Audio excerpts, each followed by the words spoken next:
We've all heard that classic phrase, haven't we? Oh, yeah. Happily ever after. Yeah. It's like the ending of every fairy tale, every big romantic movie. It's really deep in our culture. It really is. But here's the question for this deep dive, looking at your sources.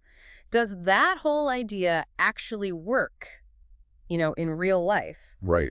Or could it maybe, I don't know, set us up for some big disappointment in marriage? So that's exactly what we're exploring. So our mission today is to pull out the maybe surprising insights from your research on this. Let's do it.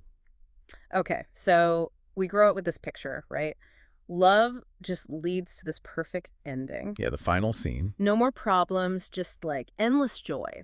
Effortless. Effortless is the key word there, I think. It's a powerful dream, almost irresistible. But like, how does that specific vision actually shape what we expect? Well, that's where it gets interesting. Our analysis of the material, it shows something pretty significant. Okay. Couples who go into marriage with what the research calls a romantic destiny belief. Uh-huh. Like it's meant to be. Exactly. If it's meant to be, it'll just feel easy, magical all the time. Right. Those couples, they also have a steeper drop in satisfaction. Oh, wow. Yeah, when they hit those first, inevitable conflicts. Because conflict will happen. It always does. And this really contrasts with what's called a growth mindset. Okay, a growth mindset. Yeah, where you see challenges not as like, oh, no, this isn't right, but more as chances to learn. Opportunities. Opportunities, exactly. To develop stronger relational grit is a term used together. Grit. I like that. So it's a journey. It's absolutely a journey, not some static destination you just arrive at. That makes a lot of sense. Hmm. So if we're always sort of chasing that initial fairy tale buzz, Mm-hmm. are we missing something deeper, like a more resilient kind of happiness the sources talk about? I think that's a really good way to put it. Understanding the journey is key.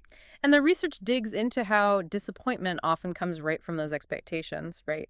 Directly from them, especially if we put maybe too much pressure on our partner to be the source of all our happiness. Yeah, that sounds like a trap. It can be. Huh? And one really fascinating point from these studies is this idea of response amplification. Okay, what's that? It's where successful couples, they intentionally celebrate the small good things. Oh, interesting. Like make a point of it. Yeah, consciously build up this kind of bank account of goodwill. A buffer. Exactly, a buffer for when the inevitable disagreements pop up. Yeah. It shifts things from just passively waiting for happiness To actively make it. actively co-creating it. Yeah. So the healthier view, the one highlighted across the sources, is this joy in the journey, Join the journey. focusing on building something real. Yeah. Resilient, not chasing a perfect, maybe fleeting ideal. Right. True happiness in marriage. Like the research from people like John Gottman suggests, it comes from shared values. Mm-hmm. Honest communication, forgiveness, and really, truly supporting each other through everything. All the ups and downs. All of them. It's fundamentally about partnership and intentional effort.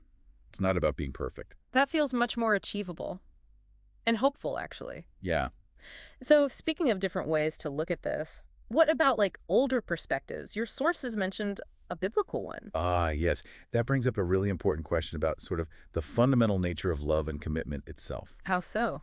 Well, the biblical view, as it's laid out in the text you provided, it doesn't promise happily ever after like a storybook. Not at all. Okay, so what does it promise or suggest? It defines love more as an action, a verb. Like things you do. Exactly. Patient, kind, enduring, like in 1 Corinthians 13. I know the passage. And what's really crucial here is how marriage is described. It's seen as a covenant. A covenant, okay. How is that different from, say, a contract? That's a key distinction. A contract, it often has conditions. If the terms aren't met, it can be broken. Makes sense.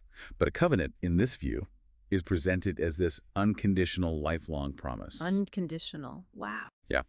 Fidelity, support, enduring through whatever comes, regardless of feelings changing or circumstances shifting. It's a very different framework. It totally reorients things. It moves from what am I getting out of this to what can I give? And this perspective suggests that the real deep joy comes from actively serving each other, forgiving, Actively choosing. choosing to love, through every season. And that often takes a lot of personal growth, significant growth. Okay, so boiling it all down then, the core takeaway from this deep dive seems to be happily ever after isn't somewhere you just land. Not at all. It's more like a daily choice. A daily choice, absolutely. A continuous active commitment. To love and to grow. And then to keep building that life together, Yeah. embracing all the messy parts, the complexities. Yeah, because the most beautiful marriages, they aren't the perfect ones, are they? Definitely not. They're the real ones. Real, maybe rooted in grace, like you said, and just filled with hope for whatever's next. Hope for every new chapter. That's it. So, maybe a final thought for you listening. Remember, the best stories aren't the fairy tales. They're the ones you write together one day at a time with all their surprising twists and their very real triumph.